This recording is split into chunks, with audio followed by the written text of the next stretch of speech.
Hello दोस्तों, स्वागत है आपका हमारे YouTube चैनल में। तो देखिए, आज जो है गौर वंश या इसी को ससबनी वंश के नाम से जानते हैं, उनकी चर्चा कर लेते हैं। तो पहले तो आप जानिए गौर वंश कहाँ था। तो गौर वंश था अफगानिस्तान में, ठीक है।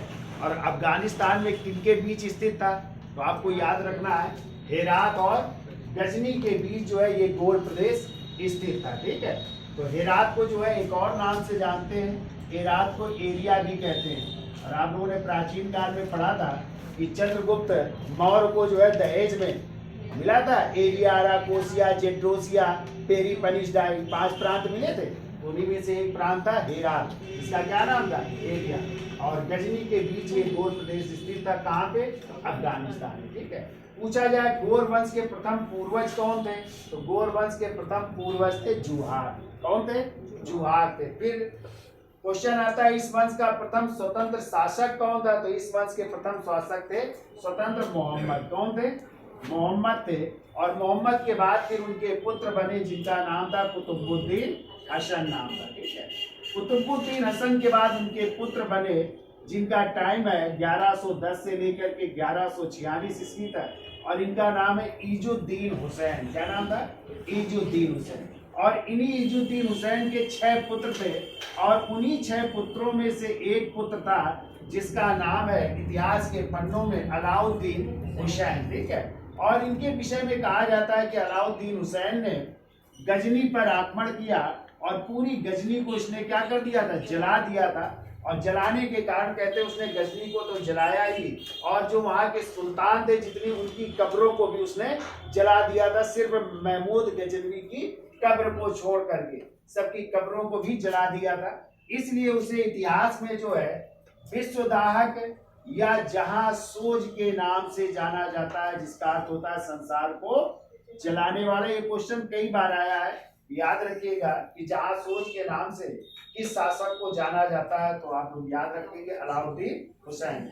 और यही पहला शासक है जिसने की खिताब धारण किया था या उपाधि धारण की थी। कौन सी, एक तो अस सुल्तान की उपाधि धारण की थी, और दूसरी उपाधि उसने अल मुअज्जम की उपाधि या महान सुल्तान की उपाधि धारण की थी, ठीक है। फिर देखिए अलाउद्दीन हुसैन के बाद जो है उसका पुत्र बना जिसका नाम था सैफुद्दीन मोहम्मद, लेकिन ये कुछ समय तक शासक रहता है। और अंत में अलाउद्दीन हुसैन के भतीजे थे, और उन्हीं के भतीजे का नाम था गियासुद्दीन। और गियासुद्दीन ने सत्ता हथियार ली जो है, और 1163 ईस्वी में वो जो है गद्दी पर बैठ रहा है। तो इस तरह गियासुद्दीन का टाइम है 1163 से लेकर के 1203 ईस्वी तक। और इसी गियासुद्दीन ने जो है 1173-74 ईस्वी में कहते हैं संपूर्ण गजनी को अंतिम रूप से जो है विजित कर दिया। और जीतने के बाद जो है उसने अपने भाई शिहाबुद्दीन को ये प्रांत दे दिया, गजनी प्रदेश दे दिया। और यही शिहाबुद्दीन थे जो कौन सी उपाधि धारण कर रहे हैं, मोइजुद्दीन मोहम्मद गोरी की उपाधि धारण करके जो है कहाँ पे आक्रमण कर रहे हैं, भारत पर आक्रमण कर रहा है। और इसी को जो है कहते हैं मोहम्मद गोरी के नाम से इतिहास के पन्नों में जाने गए, ठीक है। तो पूरा जो है इधर के प्रदेश, भारत का प्रदेश जीतने की जिम्मेदारी किसके हाथों में आ गई, मोहम्मद गोरी। और मोहम्मद गोरी का पहला आक्रमण होगा 1175 में, कहाँ पे, मुल्तान में। और उस समय मुल्तान में जो है शासक थे करमाती जात के मुसलमान, और वो कहते हैं मूर्ति पूजा थे, ठीक है। वहां पे आक्रमण हुआ। फिर निचले सिंध या उच्च को जीता। फिर इसके बाद जो है क्वेश्चन आता है कि मोहम्मद गोरी पहली बार किस युद्ध में पराजित हुआ भारत में। तो आप लोग क्या मारोगे आंसर, तो आप लोग तराइन का ना माराना, क्या मारोगे, माउंट आबू का युद्ध जो 1100 कब होगा, 78 में होता है, ठीक है। और इसमें पराजित किया था किसने, गुजरात के शासक थे भीम द्वितीय, या मूल राज द्वितीय भी मिलता है। तो कहते हैं मूल राज द्वितीय उनके बड़े भाई थे, पहले वो शासक बने, और उन्हीं के समय जो है पराजय की जिम्मेदारी सौंपी गई थी किसको, भीम द्वितीय और उनकी माँ जिनका नाम था नायिका देवी। दोनों ने मिल करके जो है माउंट आबू में एक स्थान है कयाग्रा स्थान, ठीक है, उस स्थान पर ये युद्ध लड़ा गया। और उसी में किसकी पराजय हुई, मोहम्मद गोरी की पराजय हो रही। तो ये मोहम्मद गोरी की क्या थी, प्रथम पराजय थी भारत में, ठीक है। फिर इसके बाद मोहम्मद गोरी का अगला युद्ध हुआ, आप लोगों ने पढ़ा होगा, तराइन का प्रथम युद्ध। कब हुआ था, 1191 में हुआ था। किसके किसके बीच? तो मोहम्मद गोरी और पृथ्वीराज चौहान के बीच। जो पृथ्वीराज चौहान दिल्ली और कहाँ के शासक थे? अजमेर के शासक थे। तो इस युद्ध में जो है कहते हैं पृथ्वीराज चौहान, जिन्हें राय पिथौरा के नाम से भी जानते हैं, और इन्हीं का नाम है पृथ्वीराज तृतीय। क्या कहते हैं? पृथ्वीराज तृतीय, यानी तीसरे क्रम के थे ये, ठीक है। तो इनके सेनापति स्कंद, खांडे राव, गोविंद राव, ये सेनापति, और इन्होंने जो है इस युद्ध में किसको पराजित किया? मोहम्मद गोरी। तो मोहम्मद गोरी की भारत में क्या थी? दूसरी पराजय थी। कौन सा युद्ध? तराइन का प्रथम युद्ध। फिर अगले साल 1192 में कौन सा युद्ध हुआ? तराइन का द्वितीय युद्ध हुआ। और इस बार जो है कौन पराजित हुआ? पृथ्वीराज चौहान पराजित हो रहे, मोहम्मद गोरी की विजय हो रही। और पृथ्वीराज चौहान के जो सेनापति थे खांडे राव, वो इस युद्ध में क्या होंगे? मारे जाएंगे, ठीक है। फिर इसके बाद जो है पृथ्वीराज चौहान के बारे में कई कहानियां भी आप लोगों ने पढ़ी हैं। उनके दरबारी कवि थे चंद बरदाई, नाम सुना है? जिन्होंने एक किताब लिखी पृथ्वीराज रासो, तो उसमें वर्णन किया है कि उन्होंने तीर चलाई, नहीं पृथ्वीराज चौहान ने, और कहते हैं उस तरह मोहम्मद गोरी मारा गया ना। तो वो सब कहानी गलत है। बाकी जो है कहते हैं पृथ्वीराज चौहान को बंदी बनाया गया, और फिर कुछ समय बाद उनको जो है वापस कर दिया गया राज। लेकिन फिर विद्रोह किया तो उनको पकड़ करके मार दिया गया। और कहाँ पे उनकी कब्र थी? अफगानिस्तान में थी कब्र। कहाँ पे थी? और अभी शेर सिंह राणा ने कहते हैं उनकी कब्र को खोद करके हड्डियां भारत लाए थे। ये भी कहानी आप लोग पढ़ेंगे। जो है जो शेर सिंह राणा वो थे जिन्होंने फूलन देवी की हत्या की थी, ठीक है। ये जेल से फरार हो गए थे, जेल में बंद थे, फरार होकर के पृथ्वीराज चौहान की कब्र लाए थे। कहाँ से? अफगानिस्तान से। वो फिर देखो पृथ्वीराज चौहान जब पराजित हुए तो दिल्ली और अजमेर में किसकी सत्ता हो गई स्थापित? मोहम्मद गोरी की। और मोहम्मद गोरी ने फिर अपने एक सेनापति जिनका नाम था कुतुबुद्दीन ऐबक को दिल्ली का प्रदेश सौंपा, और कोहराम की इक्ता प्रदान थी। क्वेश्चन आता है कि सर्वप्रथम इक्ता प्रथा की शुरुआत किसने की थी? तो आप लोग मारोगे मोहम्मद गोरी, ठीक है। और पहली इक्ता उन्होंने किसको दी थी? कुतुबुद्दीन ऐबक को, कोहराम की इक्ता प्रदान की थी। लेकिन जब आ जाए व्यवस्थित रूप से इक्ता प्रथा की शुरुआत किसने की, तो आंसर हो जाएगा इल्तुतमिश ने भी इक्ता प्रथा की शुरुआत की। इक्ता का मतलब होता है जमीन या भूखंड या जमीन का टुकड़ा। तो उस समय नगद वेतन नहीं दिया जाता था अधिकारियों को। क्या दे दिया जाता था? वही जमीन दे दी जाती थी, और वहां से जो राजस्व प्राप्त होता था वो उनका वेतन माना जाता था।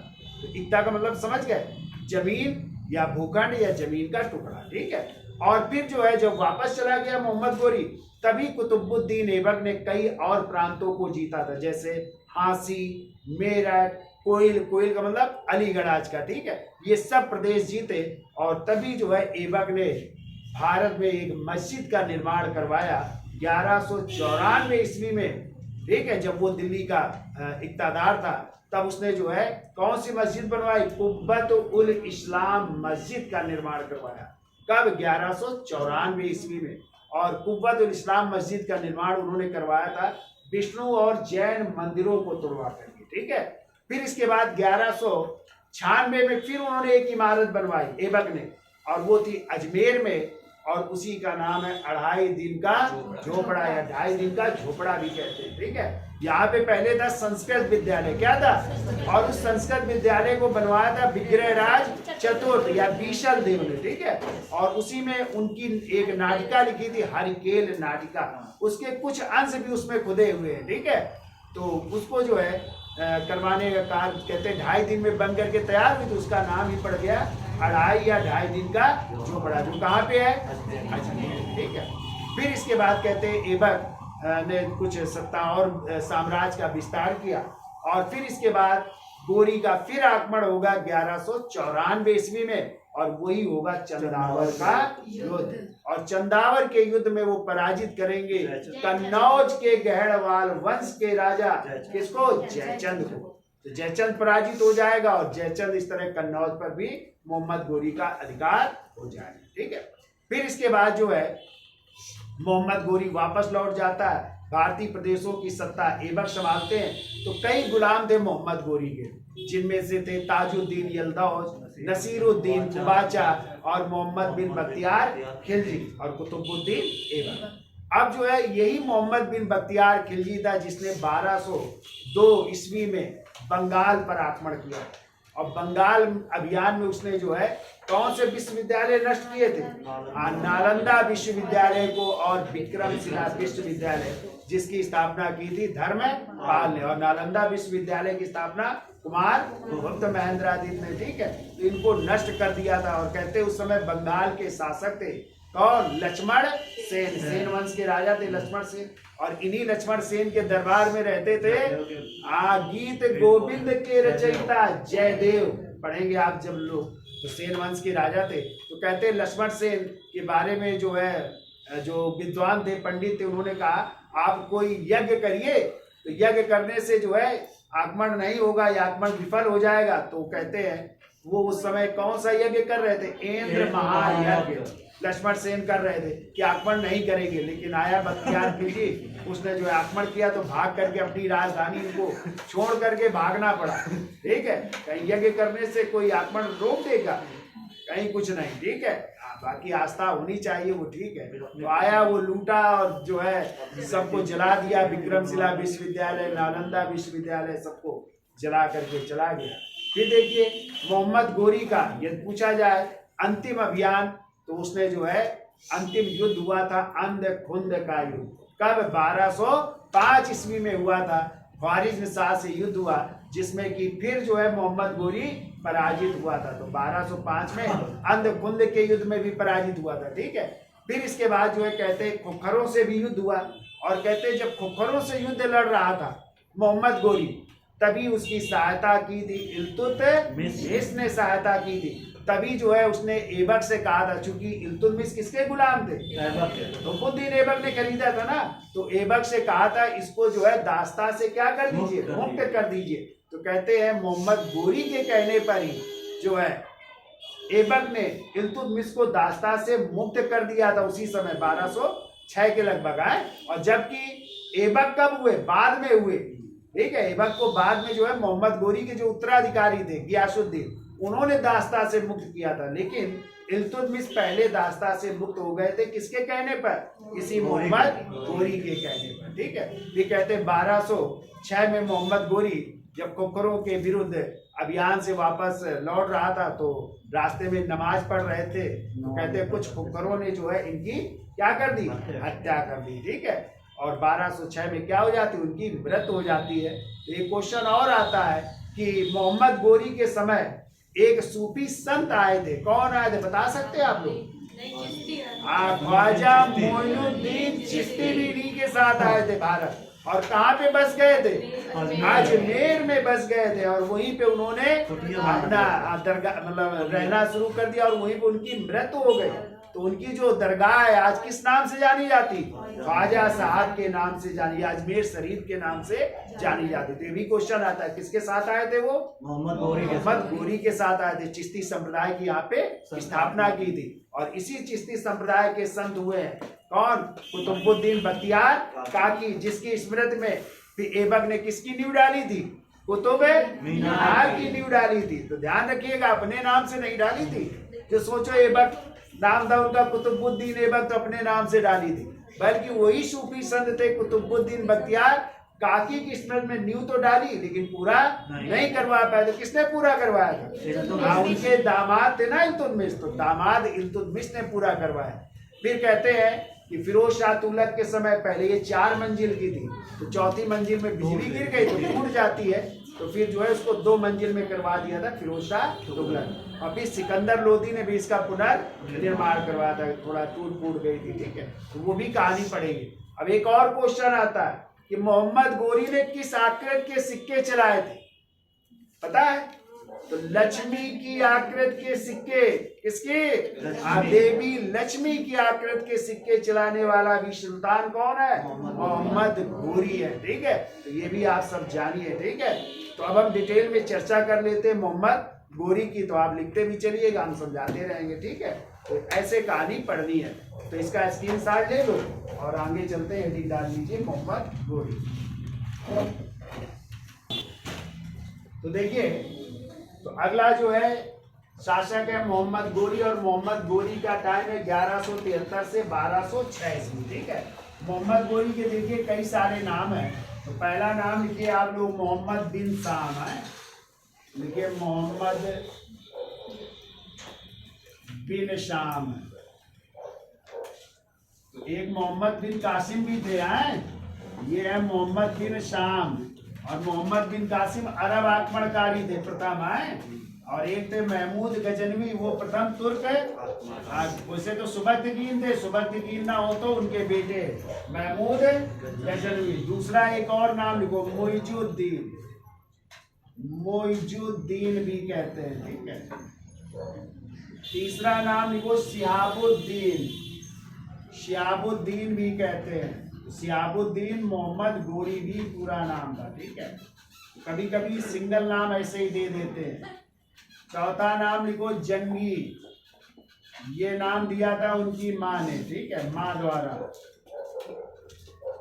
द्वारा दिया गया, ठीक है। अब देखो इन्होंने प्रवेश कहाँ से किया, भारत में प्रवेश कर रहे हैं ये कोमल दर्रे से। कौन से दर्रे से?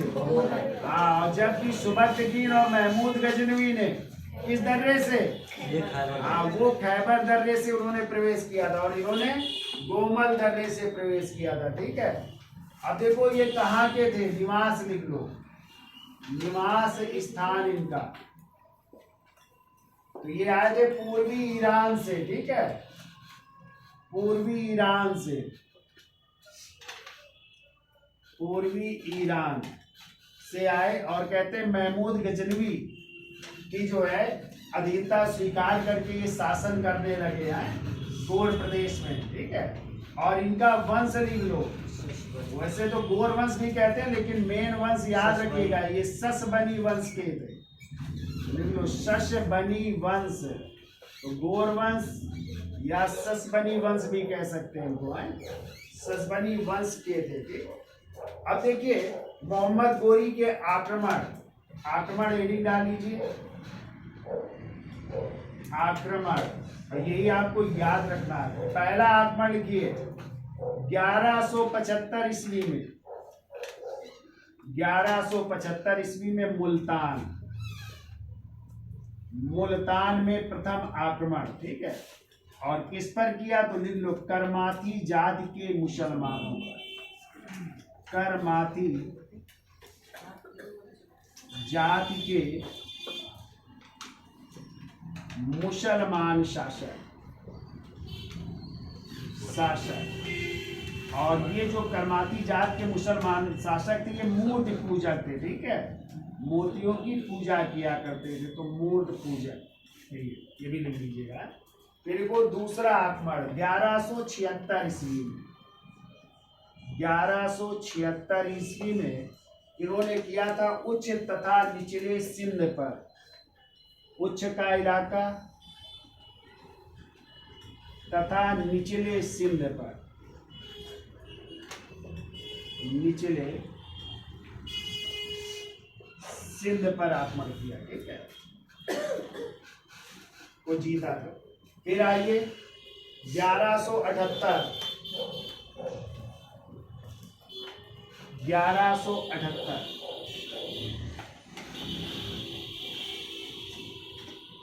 ठीक है। तो गुजरात के शासक थे, गुजरात या पाटन भी कह सकते हैं, और इनकी राजधानी थी अनहिलवाड़, राजधानी अनहिलवाड़,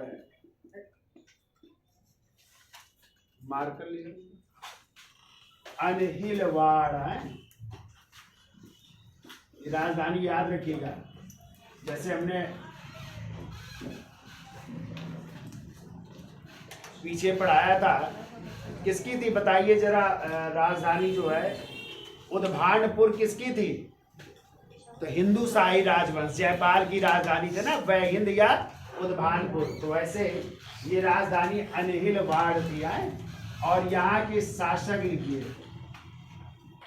तो शासक थे चालुक्य शासक, चालुक्य शासक, या इन्हीं को कहते हैं सोलंकी शासक, ठीक है, सोलंकी शासक, या इन्हीं को और तीसरा एक और नाम बता रहे हैं, इनको बघेल वंश भी कहते हैं।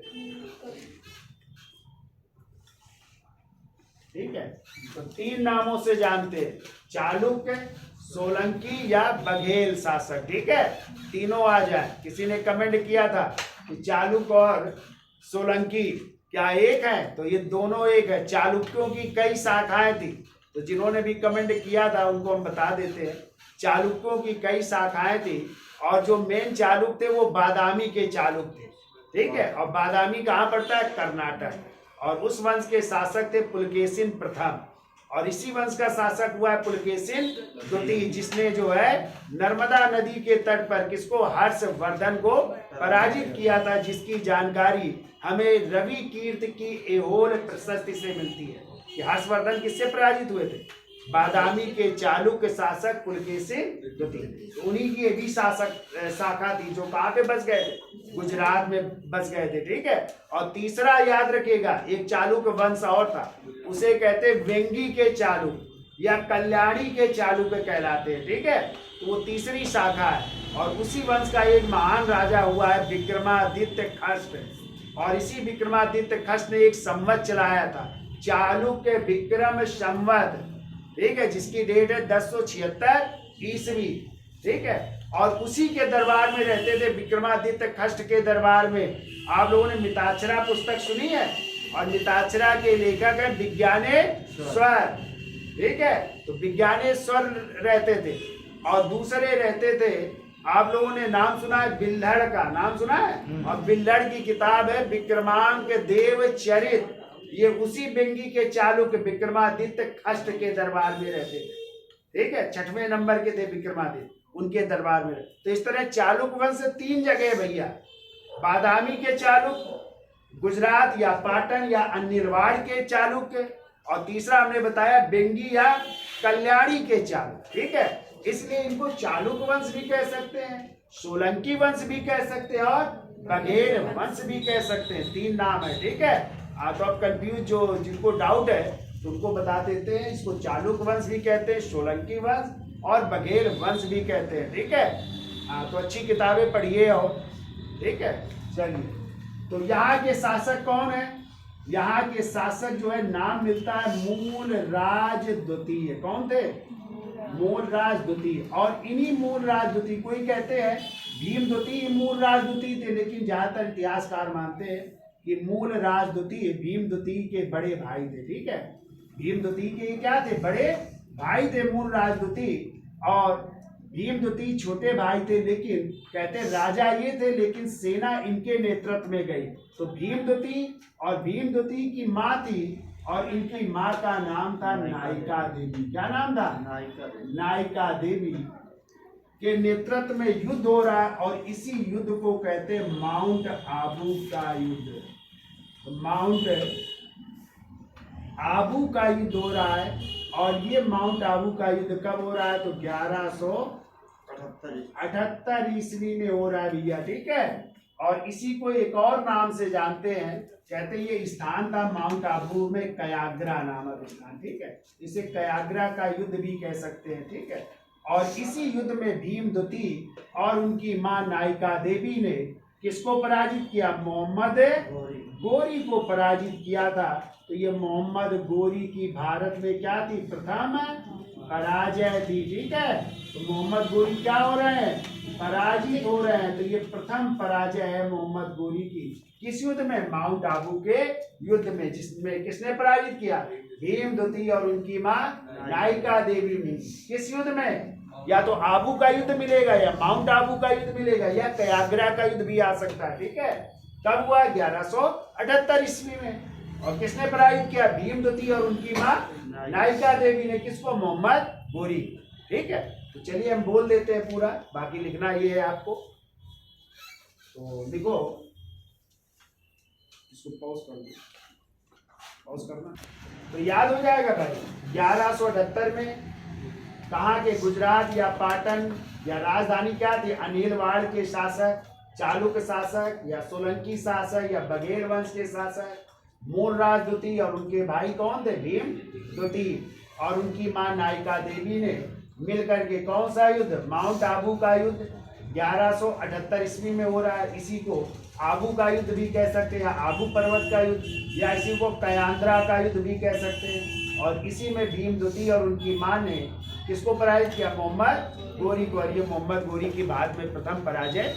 ठीक है, अगला पॉइंट देखो, 1179 ईस्वी में, 1179 ईस्वी में मोहम्मद गोरी ने अब देखो ये खैबर दर्रे से प्रवेश कर रहे हैं। ठीक है, तो देखो खैबर दर्रे से प्रवेश करके, खैबर दर्रे से प्रवेश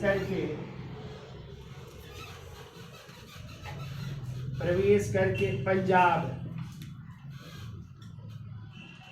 तथा पेशावर के शासक,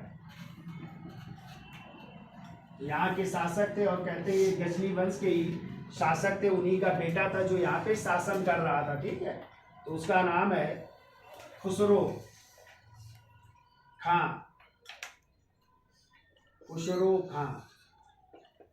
ठीक है, तो खुसरो खां के ऊपर कहते हैं आक्रमण कर रहे हैं। तो खुसरो खां ने अधीनता स्वीकार कर ली और अपने पुत्र को बंधक के रूप में जो है, ठीक है, तो खुसरो खां ने, अभी हम बोल देते हैं, अपने पुत्र को बंधक के रूप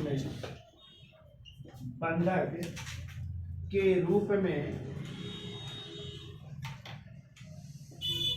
मोहम्मद गोरी के पास भेज दिया।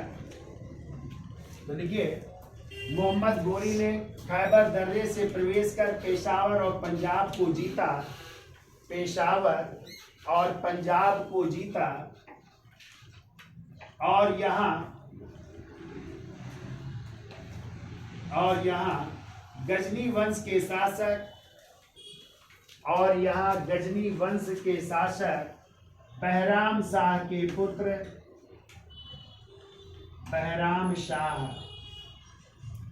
पुत्र खुसरो खां को